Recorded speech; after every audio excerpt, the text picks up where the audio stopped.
industry is, with where technology is going and with where the perspectives of this group have. Really fascinating. And again, joined by this incredible panel. So I think first off, why don't I call each of you out and you share kind of just a quick 1-minute bio, and then we can kind of get into the discussion because I have so many kind of questions and want to just keep this finish strong, have a strong flowing conversation through the end. So thanks, Sandhya. Why don't we start with you? You have a super interesting background and kind of your work with Culture Prism. Can I share a little bit with the group about it? Yeah, thanks, Larry. And thanks to AIA for having me here and being on this panel with such amazing DEI professionals. Hi, everyone. My name is Sandhya Jain-Patel. I'm a DEI and multicultural content strategist. And Larry's right. If I put everything in my little title over here, it would just run off the page. So there's no point. I have a combination of a science and artistic background. And what I do now is advise media, entertainment, brands, marketing, basically anyone who wants to tell a story that is not about white men, how to do it with cultural specificity so that the audience recognizes and sees themselves in the picture. And also then the audience, other audience members trust your reputation, your organization or your brand's reputation to represent them properly in the next story. And I encourage everyone to watch Chimamanda Adichie Ngotie's talk, the TED Talk, The Danger of a Single Story, because that's sort of where I take my inspiration. And I apologize ahead of time, I have the flu, so I will. Well, I mean, we'll definitely feel better. You don't look like you have the flu at all. I think lighting and makeup is a fantastic thing, Larry. Fantastic. I think next up on, I think Pam would love to kind of explore your path too, because I think former strategists working at some of the biggest agencies in the world and some of the biggest brands in the world turned executive career coach. Share with us kind of a little bit about kind of like your history and then also kind of your connection to Asians in advertising. Sure. Thanks, Larry. And thanks to everybody, especially on the East Coast, who it's 7 p.m. and you're all staying on pretty late. But I'll tie it how kind of it connects to DEI because the DEI work that I do is not paid. It's not my paid work. But I spent about 15 plus years, brand strategy, brand management, mainly client side and mainly within sports because I was a huge sports fan and I just wanted to work in basketball and work in sports. And so I was at Nike, I was at ESPN, I was at the NBA. And then my last corporate gig was at RGA, but working on Nike and working with other sports brands and like Major League Soccer. And so I got really involved in our DEI efforts there. So I was on the Diversity Council. I started with another co-founder, our Asian Business Resource Group. And I think I saw how little the work that companies were doing at the time were going to actually lead to any sustainable change because none of the stuff we were working on was operational or process or policy oriented. They were programming based. And so when I left corporate and I started my own coaching practice, I kind of thought maybe I can work with employees directly, right? And help empower employees, help them kind of find more fulfilling paths, help them negotiate better, help them kind of navigate difficult conversations with their bosses or their companies. But inherently it's the same job because instead of helping companies or brands figure out who they are, why they exist, what value do they provide, and how do they communicate that to the world, it's helping individuals do that for their lives and their careers. So to me, it's the same exact job, but that's my actual paid work. And I think the reason we connected with Asians in advertising for this panel is actually my agency DEI work with my two co-founders, Amanda Wu and Jo Hayes, also two Asian women, who we basically are tracking workforce diversity data with an eye towards making sure that the target audience is the employee first, so that the information is available to them so they can see what the companies that they're investing their time and energy and all their kind of creative juice into, what they look like, and give them a bit more information about what DEI practices, what the workforce looks like, what progression looks like. And hopefully we want to expand that beyond just advertising, but that's kind of where we are today. And I can share all those links later. But thanks for having me. Awesome. No, thank you. I mean, I don't know if you were on earlier, but I mean, you're beloved and so many panels were shouting you out. So again, love. It's just super cool to see kind of your effect in coaching really affect folks kind of across the board and really seeing kind of our community come to light. Um, cheers, Larry. I couldn't join earlier, so I only got the last hour. So thank you so much for sharing that. And last and certainly not least, Nikki Lambda, who is the Chief DEI Officer at DDB. Your background is also super interesting too, because I think we chatted in our pre-call, and I think, again, you bring kind of such a perspective and also an interesting charge to kind of DDB was. It's just an incredibly important legacy agency. I think share a little bit about your background and kind of maybe just a glimpse into kind of the work that you're pushing at DDB. Oh, sorry, we can't. I can't hear you.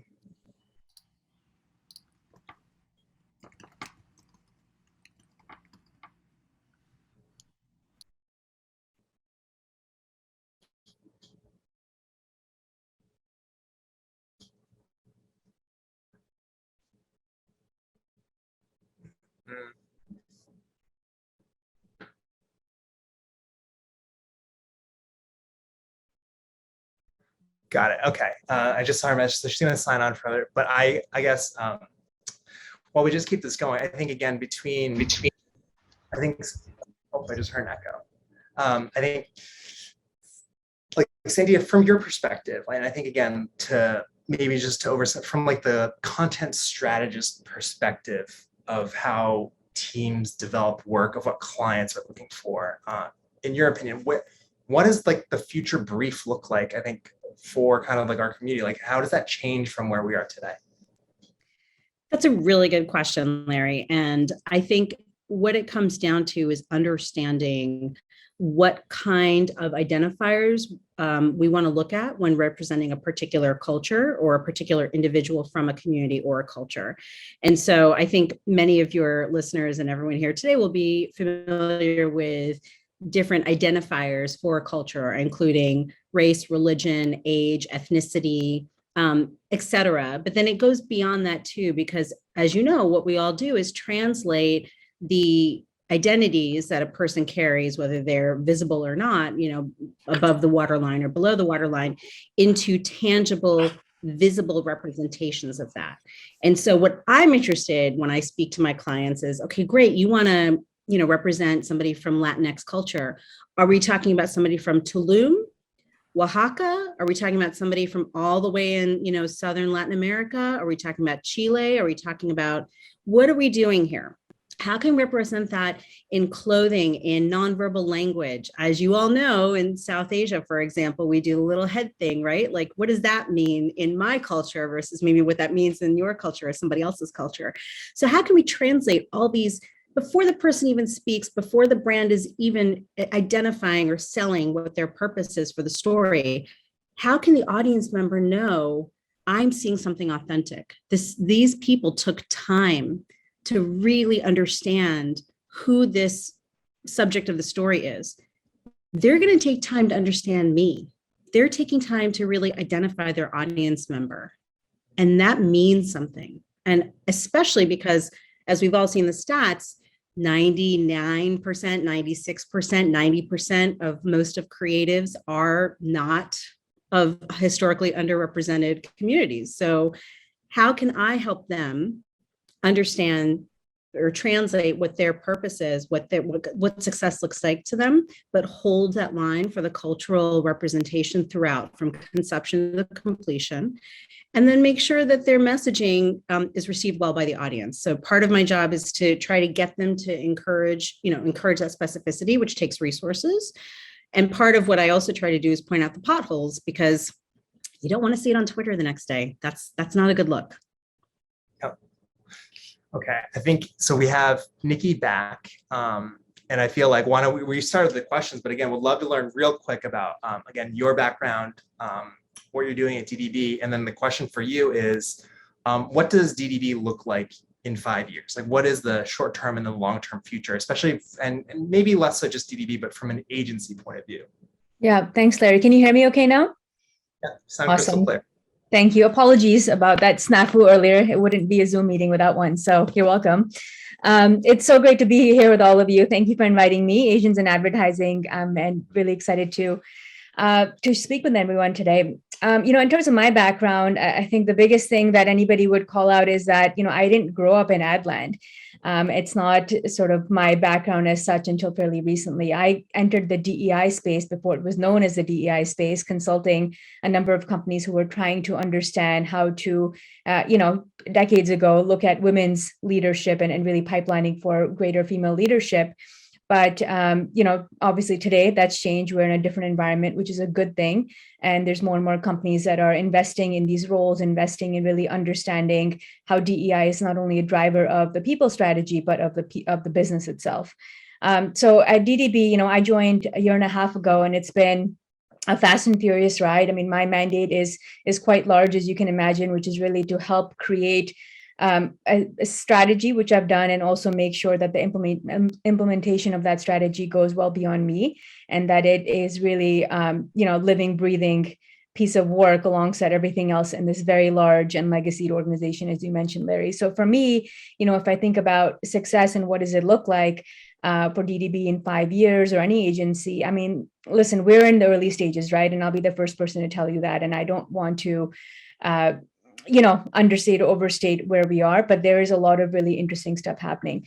DEI, everybody that's read anything about DEI will know that it's a journey, and there's just constant sort of, stoplights along the way, some you know of and some you don't.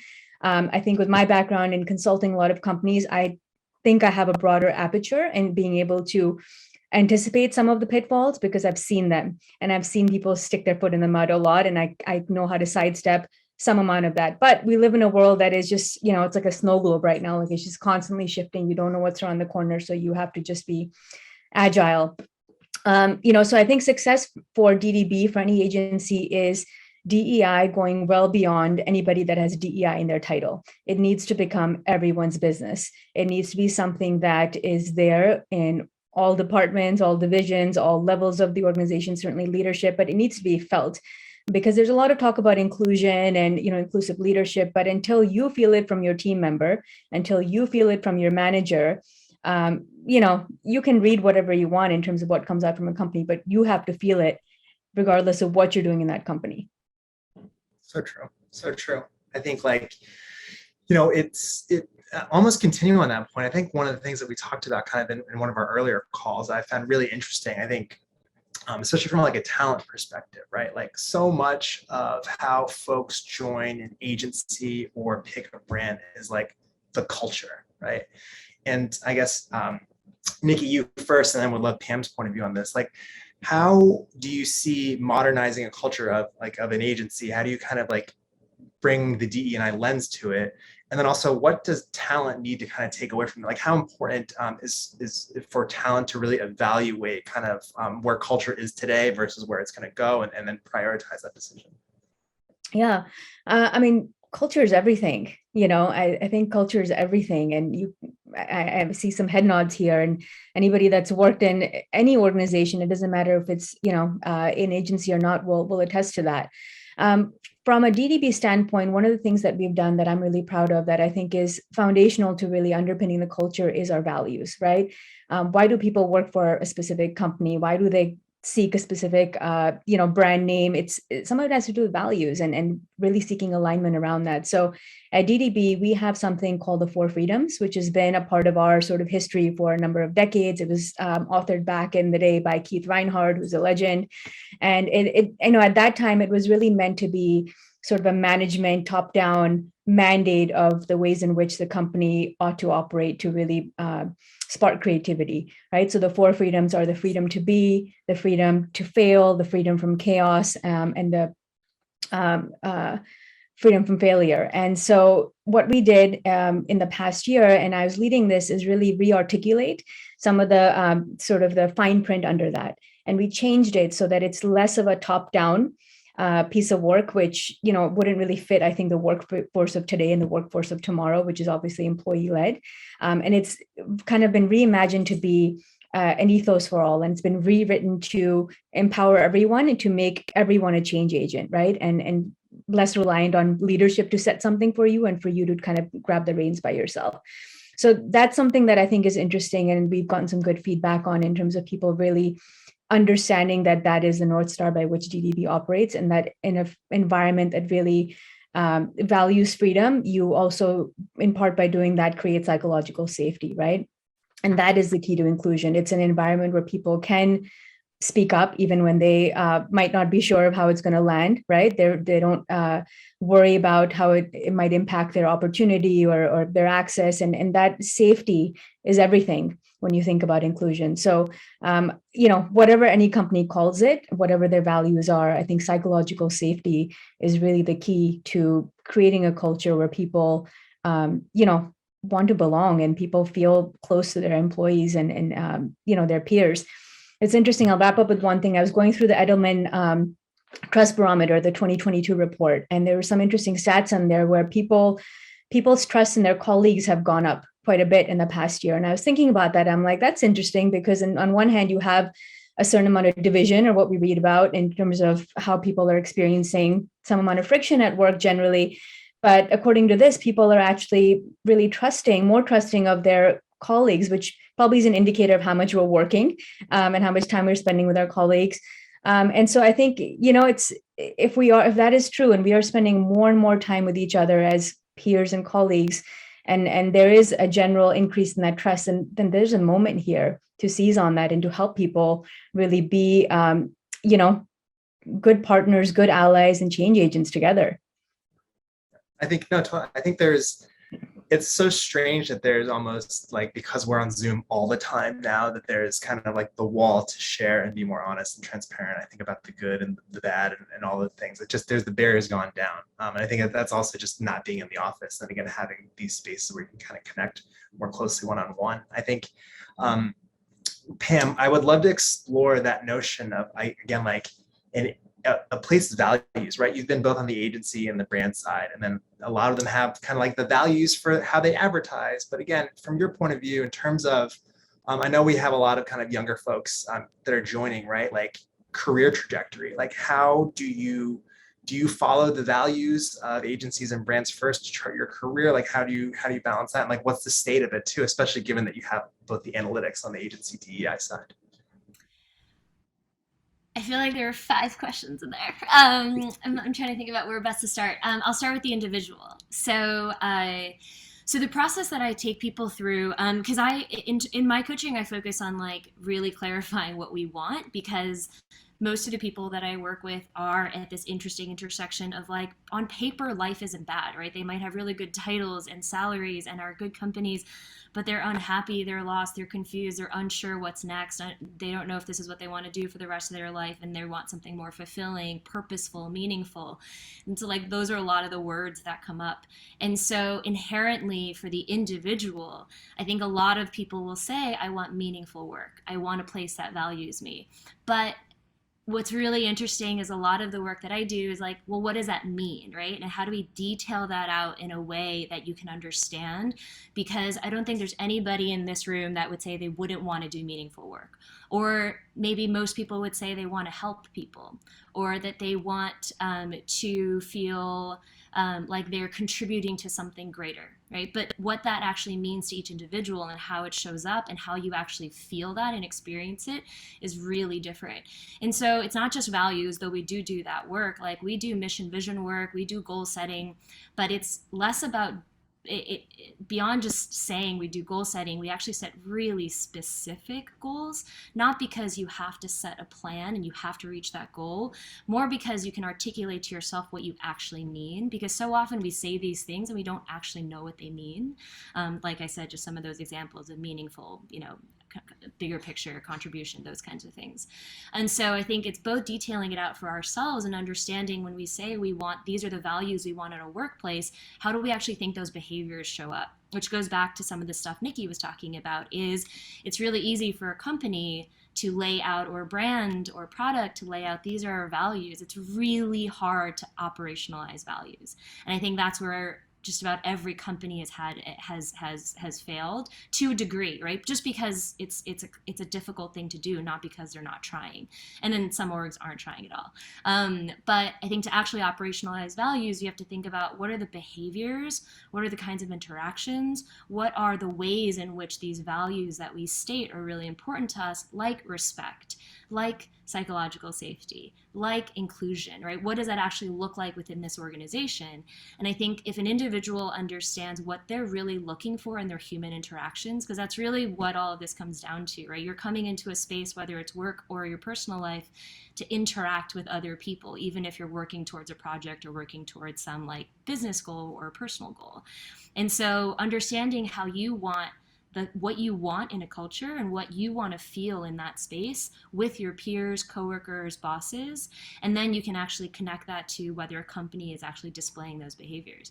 And on the corporate side, it's actually working through how do you actually outline what these behaviors look like within our organization, but also how do you design the system, because it's twofold, right? It's like, how do you also design the system like your review process, like your feedback process, like your hiring process and onboarding process, to make sure that in your system, you've actually worked those values into the way that the business operates.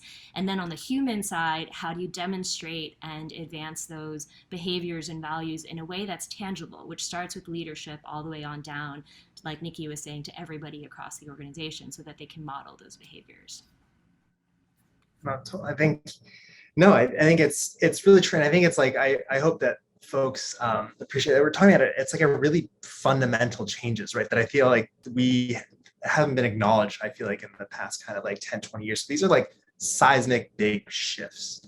And I think, again, had it not, I think it was Sean that was saying it earlier in the panel, where it's just like the mixed blessing of, I think, the rise in kind of AAPI hate crimes, all it's just really kind of galvanized, I think, me to really be a more active part of all this. And I think to see all that. So I really feel, I think, that catalyst. And I guess my question that I want to almost put back to all of you is like, how do we measure where we are to where we're going? And then it's like, and if it's not numbers, then how? Because I think it's like, what's funny is this past Super Bowl, right? Like everyone realized the importance of representation. Like there's no brand that advertised in the Super Bowl that didn't know that representation was awful. It was like real. It was like, and again, like if it's not measuring kind of representation, that like how do we go about it? And I think both from a strategic way, talent way, numbers way, or even kind of inside agency practices. So I'll put that out there to the group if anyone wants to jump on it.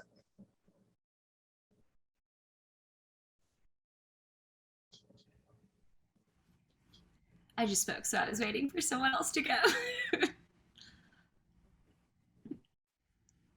I can go. I'll touch upon something, Larry, with the numbers. I mean, yes, I think DEI goes beyond the numbers, but the numbers, in my experience, ground everything, right? In every sort of environment that you have, it doesn't matter what industry it is, you're always going to have some amount of silent dissenters, silent naysayers, and obviously vocal ones too, but there tend to be more silent ones that I've seen. And I think by having data, by tracking key metrics and really having a pulse on that, both in terms of just the movement of people, the experience of people, qualitative, quantitative, nothing speaks like data. And that's something that actually has been core to our strategy and really getting both buy-in and progress in terms of shifting policies, being able to evidence what we're seeing and what we're anecdotally hearing. So I do think there's power in data in something like DEI, which otherwise can be it is very emotional, it politicized certainly, and and esoteric for many people. So I think there's some value there. I want to go back to something that Pam said about behaviors, actually, which ties into this, because I think that is so important in terms of actually having behavioral norms, right? In addition to the values that are standards by which we hold people accountable, and then that kind of feeds into how people are evaluated, how they're brought in. So, I think that's a really critical component as well. One of the things that I didn't mention, but it's worth noting here, is with the 4 freedoms, we did actually articulate 5 different behaviors that are there to help bring those 4 freedoms to life, so that they don't end up being sort of, words on a page, words on a wall somewhere. And those are things that we're working on building into the entire talent experience and spectrum. So things that start at, onboarding, hiring, interviewing, that whole sort of talent attraction piece of it, talent retention and growth. How are we using these behaviors to understand, how people are progressing in their journey? Leadership, certainly, and helping leaders work towards demonstrating these behaviors, that your empathy, humility, drive, inclusion, and trust. So I think there has to be that mix of the qual and quant, but I do go back to the numbers because I think that is so critical in actually demonstrating and progress in any area with DEI. I'll add to that since this directly ties to agency DEI. I'll actually just drop the link so people have it. The first is our website. The second is the actual dashboard. So I think our hypothesis is like data is not the be all end all, right? Like it is not the point. The point is to understand what's actually happening so that we can address what the actual issues are. And the more layered and nuanced the data we can get, the more nuanced and layered we can look at the problem, because it's not overall representation, right? We're kind of beyond kind of just the baseline, like what does your overall company breakdown look like? Where we need to understand levels, we need to understand progression. And that's essentially, actually, this is our hypothesis. Our entire hypothesis is centered around the fact that we're looking at the wrong problem. Pipeline has been looked at, or has been, different things have been enacted in the industry to address pipeline for the last like 50, 60 years. MAPE has been around. So I don't know how many people know the Multicultural Advertising Intern Program, but MAPE has been around since 1973. It's about to be 50 years old. So these programs have been around to get talent into the industry. The problem is that they're not staying, or they're not progressing, or they're not getting into the leadership positions. And so being able to track kind of where things are year over year, we can actually see what's happening. So we can point to, here are the progression problems happening at this stage, right? So last year we found that every single racial group that wasn't white had the biggest drop off in representation from the professional level, which is an individual talent, to the management level, which is that you have direct reports. And if that's happening for every single racial group, the question is then why is that happening, right? So we can pose to companies, what are you doing to address this fall off in representation? What is getting in the way of these people moving up, or why are they leaving your organizations? But also looking at things like attrition and tenure, and why are certain employees or certain groups, they have tenure that's like in the double digits and some are in like the 1 to 3 range, right? Like why are those things happening? And if you start to look at progression, it essentially starts to look at everything about the company, right? Because your full operations of the company can affect progression from the time you enter to the time you leave. And so that's what the data can allow us to do, is to identify the more specific, nuanced problems that we need to look at, so that companies can't say, oh, we're doing our DEI work and it's kind of like random stuff behind the scenes that you don't really understand what's happening. We can actually point to really specific things of like, okay, you might be doing a whole bunch of DEI work, but clearly here are the specific gaps that are happening. What are you doing to address that? No, it's like you speak to, I think, the tremendous nuance that is part of really advancing DE&I. And I think it's one of those things that I wish that didn't exist earlier in my career, that it's like, I would really kind of welcome everyone, like, please poke around. There's so many interesting like spreadsheets that share data, even like around salaries, around progression, like all those things everyone should be talking about, because again, those resources were not available. And the technology affords you that. And then you have a community here that will support you kind of in that journey to kind of just learn a little bit more, because I think that nuance is everything. And I think that, again, it makes it puts their feet to the fire, whether clients or agencies, of is it performative, or are you actually really trying to make an impact in this community? Sandhya, I'm super curious from your perspective too on like the measurement of it. Like, how do you track this progress? Well, I'm in a very fortunate position because I am a consultant. So at the moment, I do not need to track KPIs qualitatively. Having said that, it is very clear to me when I look at a brief or even a work in progress, whether there are key decision makers that have some sort of lived experience or cultural experience related to the story. If they are A, on the team, like if the talent exists at all in the organization, and B, if they are on the team, are they able to speak up? Do they speaking to what Nikki said earlier, is the psychological safety there for them to make a valuable contribution? And so what I try to do, because I'm an outsider, so I can say what I want and I can, say take it or leave it. I can say to the team, the creative team, well, look, you kind of have missed the mark on XYZ, there's a huge pothole here, and maybe this would be a great thing for, so-and-so junior person who has not had any real experience and is not feeling safe enough to bring their lived experience to the table yet. Maybe it's something that they can work on. Do you mind if I work with them? You have the talent and the information sitting right in front of you. We don't need to get an outside resource. Or, hey, I do have this outside resource. I think they would be really great to pair up with this person on your team. Let's get them together. And so I try to lead by example a little bit by creating opportunities for people who I feel I can sense have more to give, and they are just for whatever reason not being allowed to. Those are my suggestions. That's the best I can do as an outside consultant. And then I like to read the number and fume about them. So yes, I'm happy to help in any way that I can.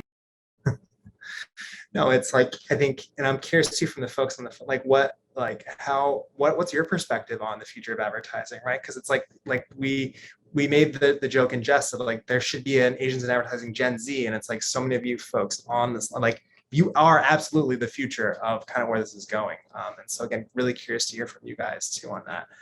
I think an area that, I think about too for us and earlier in our career, like the notion of where we are with, I think like technology and the future of it, like a lot of places, I think of the agencies that I worked at, it would have been unimaginable to work from home, let alone kind of just survive like a pitch or even pitch a client on that. I guess it might be biased just from like the meta point of view of literally like kind of remote work. Like, where do you guys see the opportunities and also the watch outs of kind of advertising in this new remote world with things like AR, VR, like Web3, like what are the watch outs and considerations, especially from a DEI point of view, as we kind of skewed into this kind of brave new world? Sandhya, I would love to. Wow. Well, Lead us. I'm sorry I just spoke, but I'm happy to just put something out there because I also work a little bit with clients in the crypto space. I used to be at Christie's, and so I have connections there still, and everyone knows about the Beeple and the NFT that sold, I don't know when now, a year ago, 2 years ago, who knows? Time is very fluid these days. But the point is that that culture is unfortunately mimicking, or it seems to be that the biggest voices in that space right now are mimicking the early days of any other tech, which is completely homogenous and completely, in terms of gender and race. And I think that there are a lot of women, a lot of people from underrepresented, historically marginalized communities that have more to say. And we need to be more forceful in that zone, especially. Recently, I was just invited to attend what I like to call a manel, because it was all white men. And then they had one Asian woman. So they kind of got a twofer on that last one. You know what I mean? And it was really kind of horrific. And this is a friend of mine, I flat out wrote her and I said, you should be ashamed of yourself. No.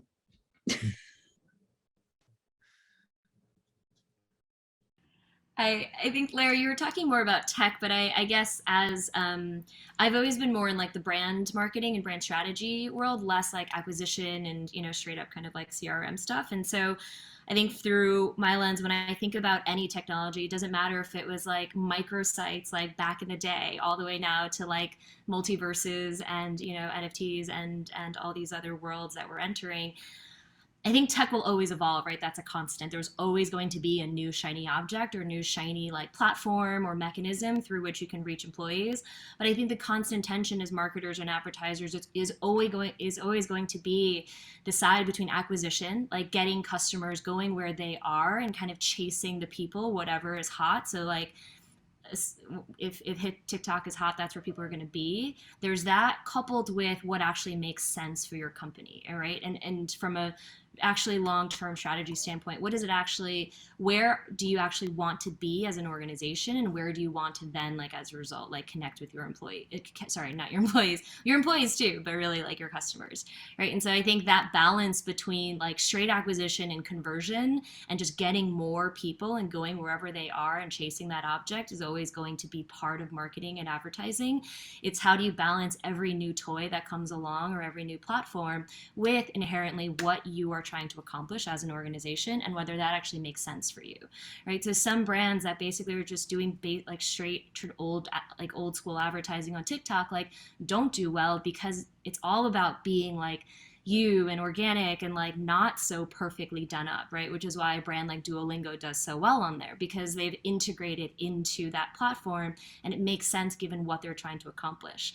But a lot of brands, it's very obvious when they're just chasing that object or chasing the shiny platform when they don't show up in a way that makes sense for their brand. So I think no matter where we go with technology, that's always going to be like the tension that brands have to figure out. No, and it's really thoughtful, Pam, because I think your point overlaps with Sandhya's, where that it's like, think of the work that is blessed and goes live earliest on those platforms, right? It's probably made by a very homogenous group that may not be aware of all the different subcultures that happen, like all the TikTok trends that happen, or all these representation in that. And so I think it's like so chicken and the egg of, again, how can we make sure there's broad representation in the understanding of these platforms as early as possible? And then again, not just chasing the new thing for the new thing, but I think going back to the broader point, to like values of literally like of what the agency believes in and what the clients believe in. And I think, again, finding that deeper meaning that can transcend the shiny new tech object. Nikki, super curious your thoughts on this too. Yeah, Larry, I want to take a slightly different angle at this because you started talking a little bit about technology and how, you can work from home ever some time ago. And that was a reality for a lot of industries. For me, if I think about technology and how it's disrupted the workplace, I mean, yes, most of us are working at home a set number of days this week or forever, whatever it might be. There's just a different way in which work gets done. But for me, the watch point is, yes, I think it can be really interesting in terms of being able to tap into new types of talent who are going to come in and do any company and unleash a different level of thinking, creativity, background, whatever it is. But as you kind of enter into this space where we're getting into a hybrid space now, and many companies are, including DDB, right? So we went from almost in person to fully remote, or fully in person to fully remote to now hybrid. It's a completely different paradigm. And I think the watch point for any company, specifically our industry and our company, is how do you make sure that the people who are opting to work hybrid are not over a period of time sort of losing out on opportunity, right? That the people who are coming in are not those same people who are the folks that have always held the power in the room, have the loudest voice, are the extroverts, and the people that are on the phone, dialing in on Zoom, whatever it might be, are intentionally or unintentionally being marginalized enough that they are not getting that psychological safety in that environment. They're not getting even opportunity to kind of break in. They're not getting credit for their work.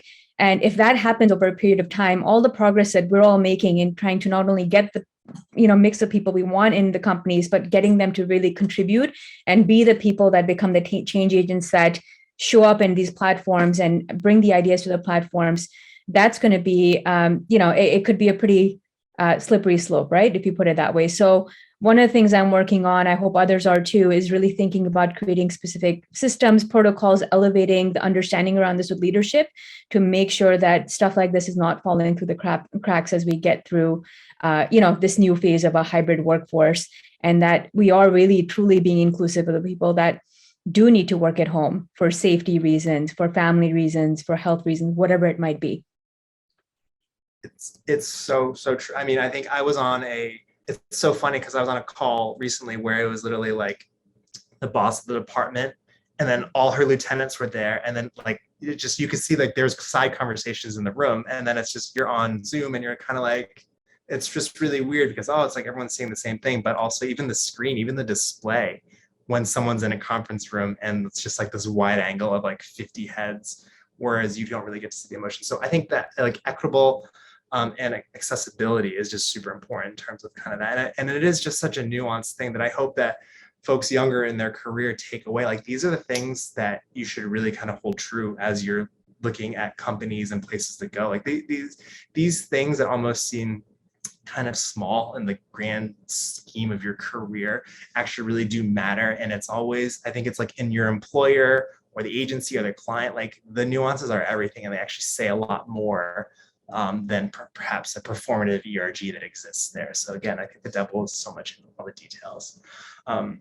Definitely ask questions, folks, if you have any. We got about 10 minutes left, but I think, oh, Pam, do you want to say something? I was just going to build on Nikki's point, because I think what you're talking about is really important, right? Because we started to move into kind of like a business's approach, but you're talking about the people, right? Which I think connects to, I don't know if I'm pronouncing their name correctly, Tanvi. I want to say Tanvi, but Tanvi, okay. Or actually, we'll wait for Tanvi to confirm. But they asked, belonging has often been added to DEI. Is there any other words you would add to the phrase DEIB? And I think, Nikki, you're starting to get at some of this stuff, which we might have different answers to this, but I would think of empathy and care, right? And it ties to what you're talking about, is that the dynamic of Zoom and virtual meetings exacerbates like a lot of, office dynamics that were already there for introverts, for people who were, like maybe needed more time to think about something before they shared their thoughts, right? Like different personality traits, work styles, qualitative traits that don't translate into a virtual space, especially when there's so many things happening and you're competing for that space and there's distractions and whatever else. And so while it facilitates some things, it also exacerbates some pre-existing issues, which I think especially within different Asian communities, there's certain cultural issues that, or not issues, cultural values that then don't reflect in a virtual space very well, right? Like if we do want to have more side conversations, if we don't necessarily want to be like loud in a room, if we aren't necessarily comfortable in a room of 100 people kind of stating our opinions or whatever it may be. And so I feel like I'm bringing in points that are more complicated than what I just gave to it, but I think Nikki's point is so valuable, because it really starts to speak to, if this is the direction of work and we're moving in that direction, how are companies being very intentional about creating spaces where they are thoughtful of different styles of work and different personalities and different skill sets. So I wanted to add that. Got a super meaty question here that I would love to hear from everyone in this group. I think question, knowing that advertising has so much power to get messages in front of the world, what future do you think is possible for the advertising industry to help break down systemic racism?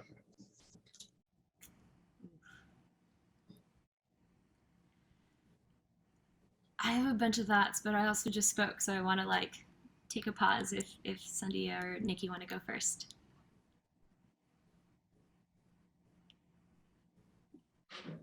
Go for it, Pam. So I think I've had more time to think about this because I'm writing something for Ad Week this month. But in general, I think it's something I've thought a lot about, when even within our own communities, even just using the word Asian, right? Like it's 50 countries, it's thousands of languages, right? It covers so much ground. And even for hate crimes, we'll just say this Asian woman, right? Or this Asian man. And I'm like, no, they were a Vietnamese woman, or they were a Korean man, right? Like even starting to be very specific. I mean, Sandhya, you started to speak to this earlier when you were giving examples in the Latinx community, is who are we actually talking about? And who are we really trying to address, and not having Asian be this catch-all, right? For that starts to turn into a box check, right? Especially if we're starting to use acronyms to describe people, and even more so, like people are messing up the acronyms, and you're getting further and further away from like the human that's at the center. And so I think in the world of advertising, we do shape messaging, and we do have such a impact on the culture that even starting to be mindful about the words that we use, who we're really trying to target, is really important. And even thinking from a like casting or even an avatar standpoint, we're even thinking about just like the customer persona. Like, are you thinking about a standard? Is it a white person or a white woman, or could it be an Asian woman, right? Like starting to integrate all of these personalities and cultures into the full like workflow of how we get to a brief and then the actual output. But even having, I have a whole list of things, but some of the other things that come to mind are having Asian individuals and Pacific Islanders play everyday roles. I just saw a Bank of America ad where they had an Asian fan in the stands with a group of other, two other friends, and they had an Asian broadcaster as like the play-by-play person. And I was like, whoa, like what? And what? It was one ad. It was like two Asian people in the ad, and I was like, yes, Asian people love baseball too, right? Like it's just these basic things where I think oftentimes we're cast in these roles that are like, oh, this is for an Asian person. And it's like, no, it can be literally every single thing because Asian people are just humans, right? Like we eat, we shop, we watch sports, we play video games, like whatever it is. And so normalizing like how we're integrated into advertising and media is so important, from even if it's not in front of the camera, behind the camera as well. And then thinking about the various personas across a brief as we kind of get to that work. But the one additional thing I'll add is immigrant stories. We talk about this country being a country of immigrants, and so rarely do you see an immigrant story unless it's like, unless it's really specific, tied to something that's happening in the world, oftentimes, right? Or it's a movie or a documentary or something like that. But normalizing having immigrant representation, immigrant stories as part of our advertising and making that a very normal thing. But those are some of the things that I'd like to see. And building on what Pam said, that's exactly what I'm striving for in the work that we do, is having that specificity. For so long, I have been a part of a monolith, an Asian monolith, and I don't identify with that. I don't know what that means. And I'm sure the four of us here and most people on this call would feel the same way.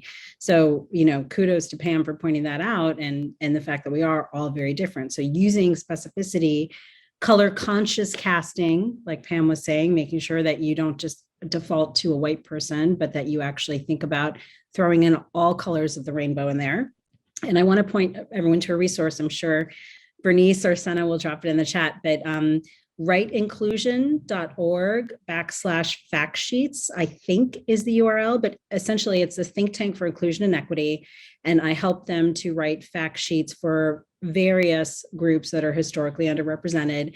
And these are essentially originally for TV writers, but they really should be used by any storyteller. And it does exactly what Pam says. It talks about, and it's a simple two-sided sheet. What are the stories that are overrepresented in the media, that are stereotypes and tropes at this point, stories that they would like to see themselves portrayed as in the media? And these are all vetted by the communities themselves. So I encourage all of you to take a look at those and bring them into your work, share them with your colleagues, and start to brainstorm past what the original or the default brief is. I'll just say a quick thing because, I think Pam and Sandhya have captured it really well. Sandhya, I saw that link really briefly earlier today, and it was amazing. I'm going to be sending it to dozens of people tonight because I think there's just so much value in everything that you've outlined. So kudos to you and all the partners that work with you on that. Again, 7%, a little bit over 7% of the US population, if you look at the latest census data, is Asian American. It's 20 million people roughly, right? That's insane. And to your point, Pam, like, again, just being able to level up people's consciousness about what that means and breaking down. I mean, if you're going to get even more granular, right? I mean, we're talking about distinguishing between perhaps East Asians and South Asians. You look at a country like India, which is where I'm from.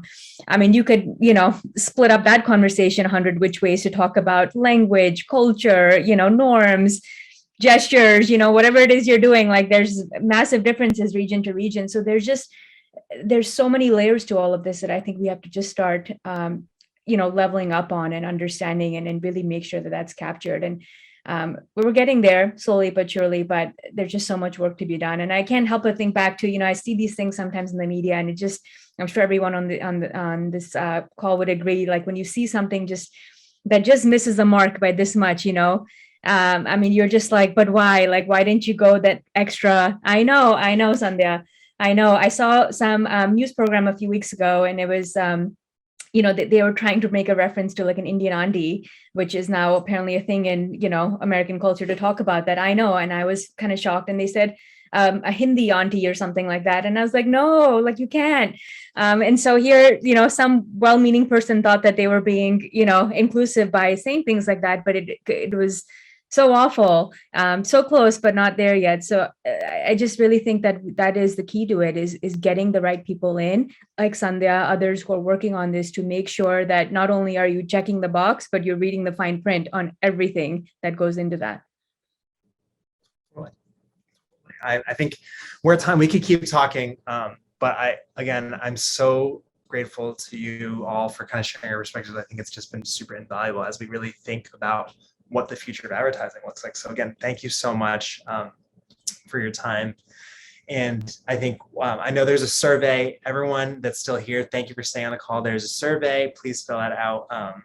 And like, as I was saying, please feel free to reach out to any of us. It was just such a great time kind of to discuss this and to talk shop. And I hope I see all of you again. But our conference is almost concluded. So if you'll let me kind of turn it back over to Bernice to close this out. And thank you so much for everyone for being here. Wait, Larry, can we do one thing before we go? Yeah. Because sure. We wrapped our pre-session with like, what do we think the future of advertising was? And I think all of us were kind of aligned, we've not, maybe I'd love to see if we can have like 30 seconds for each of us to add that. But since you said a lot of people in the audience are like Gen Z or maybe younger, or age really doesn't matter here. It's more just that like, if we're in this conversation, that the future of advertising like is the people here, right? And I think the future, for me personally, it's one word, which is more care. Because DEI work is essentially about like, how do you care more about the human connections that you're making with each other, right? And if we all bring more care to those connections, that's ultimately what builds culture. But also, I guess one thing I would add is, for everybody who's in the room who's entering the industry, wants to enter the industry, what I hope for the industry overall, I don't know if we'll get there, but I would hope for people who work in the industry who have as much conviction to carry out the actions of like the taglines and the brand values that they come up with, right? Because we get so energized by these brand values and statements and whatever else, but like the actual carry follow through on that is usually really weak. And so if we have more people working in the industry who are willing to tie their conviction to the work that they come up with and actually commit to the things that they say are their values and their mission statements and their vision statements and all of those things, that's what I'm hoping the next generation can do. Thanks for sharing. Yeah, like real quick, Sandhya and Nikki, just kind of maybe like the one word or a few words of how you see the future of advertising. Along with care is honesty. I think a couple of people said in the chat something about, what do you say when someone is higher up and has a gut instinct, and how do you go against that? And I think, especially the next generation, millennials, people are afraid of you because you're willing to say what you want. So just say it. My advice, and maybe I'm a Cindy Gallup follower, is get to DGAF as quick as you can. Don't wait until you're my age. Get to it now and make sure you say in a nice way exactly what it is you're thinking. I say the care piece is so important. It's everything. It's everything when you look at the people and how we integrate with each other and really look after each other. The one piece of advice I think I'd just leave people with, especially the audience here as they think about their careers, is find yourself a mentor, which many of you might have already, but find yourself a sponsor and know the difference. And I hope the future of advertising will be more and more people that are aware of their need for a sponsor and seeking those kind of relationships, but people that are in positions of power. And as all of you get into positions of power as your careers evolve, pay it forward, be an advocate for somebody else. Be their voice when they're not there at that seat, in the decision-making seat with you, and help them climb. I see that pop up in the chat, lift as you climb, Sandhya. And I think that is what the future is going to be all about, is pulling people up and really helping change, the way we see representation and the work. Thanks, Thank Larry. you all so much. Sorry I drew that out. No, not at all. Thanks for closing on that.